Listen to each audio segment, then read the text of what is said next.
My name is Mira. I am 34 years old. I have a husband. His name is Daniel. He is 38 years old. We have been married for 12 years. We have one child. Her name is Emma. She is 10 years old. My husband is not home yet. He is still working. Every day looks the same. He wakes up early, he leaves fast. He returns very late. He eats very little. He sleeps very little. He works, and keeps working. In the evening, my daughter asks me, "Mum, where is Dad?" I say, "He is at work." She lowers her eyes. She whispers, "Dad is never here." Those words stay inside my mind. Dad is never here. My heart becomes heavy. I try to explain. I say, "Your father is working for us. He wants a good life for the family." But she does not smile. She only says, "I do not want money. I want Dad."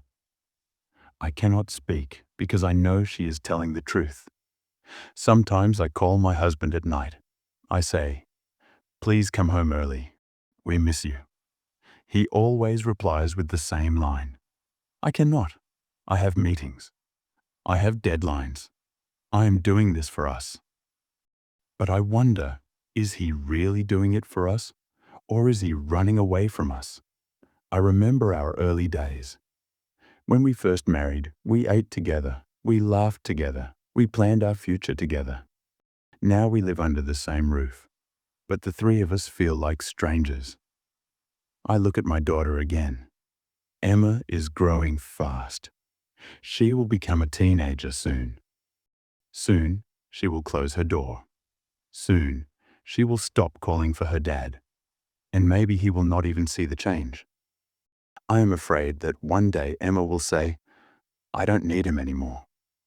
And maybe her love for him will slowly disappear. I hold my phone. I think about calling him again.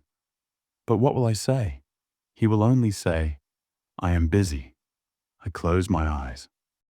I think that if nothing changes, we will lose our family. But then I hear the door open. He is home. He drops his bag on the floor. I stand up quickly. My heart beats fast. Tonight I will speak.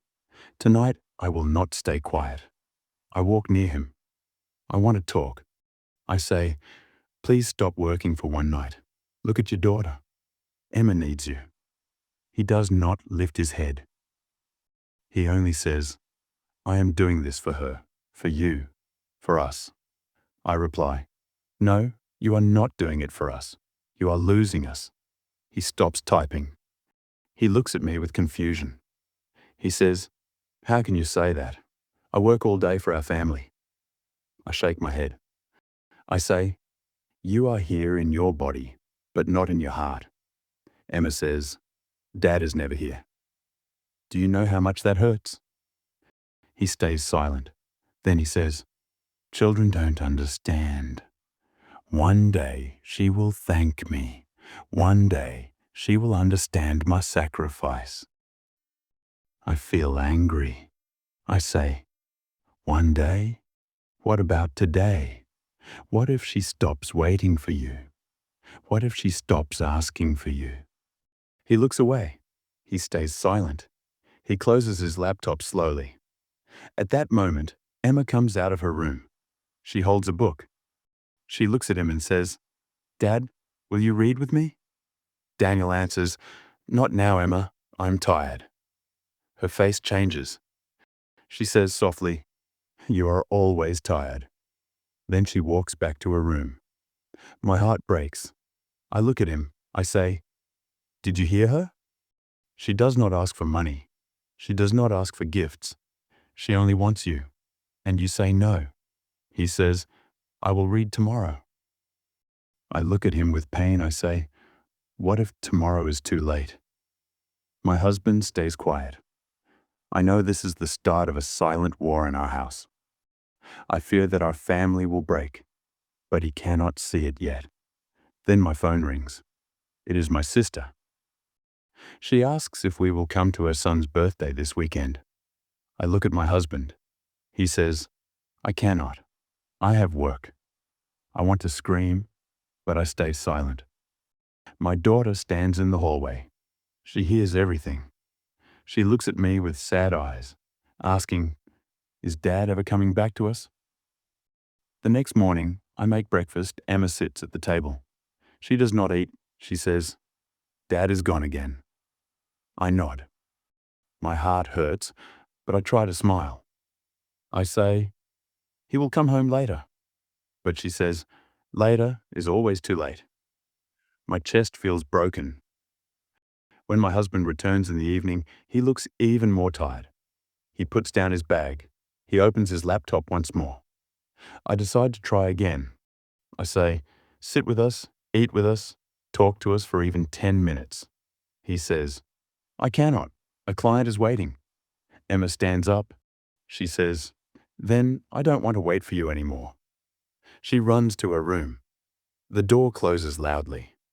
My husband looks at me. He says, "She does not understand my sacrifice." I say, "No, you do not understand her heart." He looks angry. He says, "Do you want me to lose my job? Do you want us to lose this house, these bills, our future?" I raise my voice. I want my daughter to have a father. I want her to feel love, not emptiness. He stays quiet. That night, something happens. Emma writes a small note and leaves it on the kitchen table. It says, "Dad, you are always busy. Maybe you don't love me." When I read it, tears fill my eyes. I show it to him. I say, "Read this. Read what your daughter feels." He looks at the paper. His hands shake. For the first time, I see fear in his eyes. But instead of going to her room or hugging her, he puts the note in his pocket and says, "She will understand one day." I cannot believe it, I shout. "No, she will not understand. She will remember. She will remember every no, every empty chair, every night you were gone." He walks out of the kitchen and goes outside. The door closes.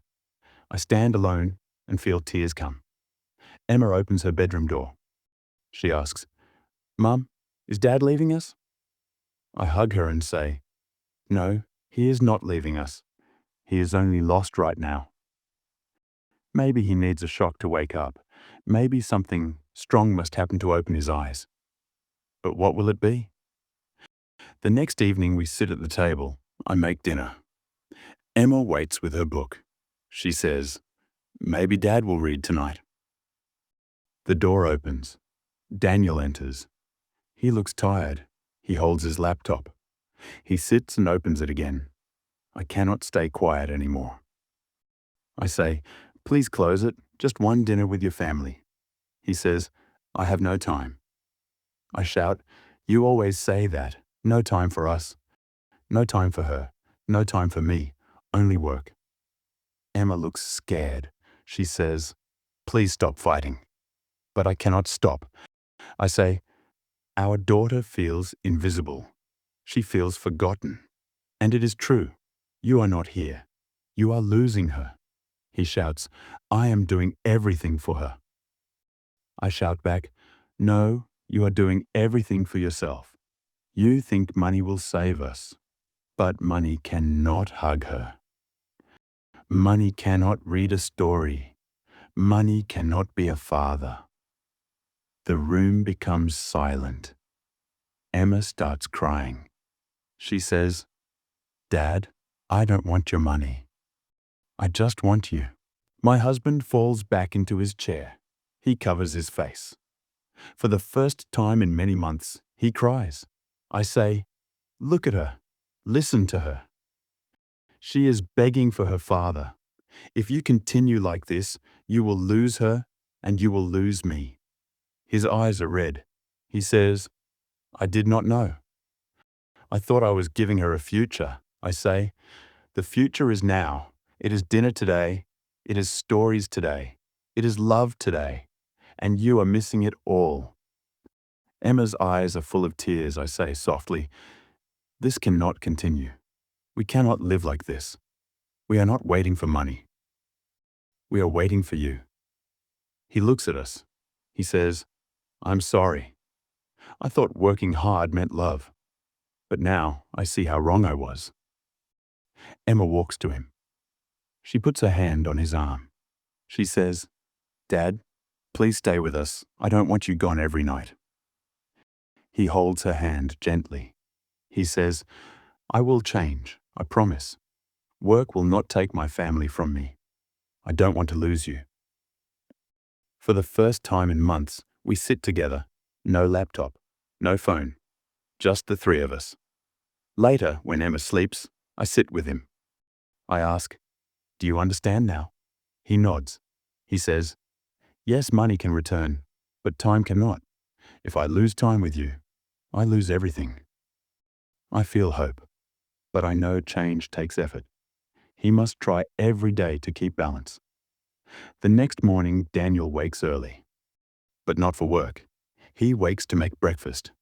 He smiles at Emma. He says, "Today, I will walk you to school." She looks surprised. She says, "Really, Dad?"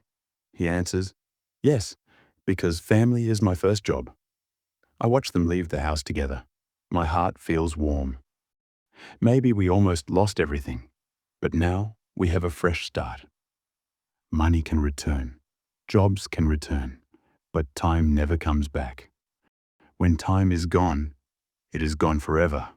What do you think is more important? Money or the time you give to the people you love? Work is important, but work is not life. Some parents think love means more work, more money, more gifts. But children do not remember the price of toys. They remember the stories, the dinners, the laughter. They remember your presence, not your presents. So do not wait for tomorrow. Sit with your family today. Talk to them today. Listen today. Love today. Because tomorrow is not promised.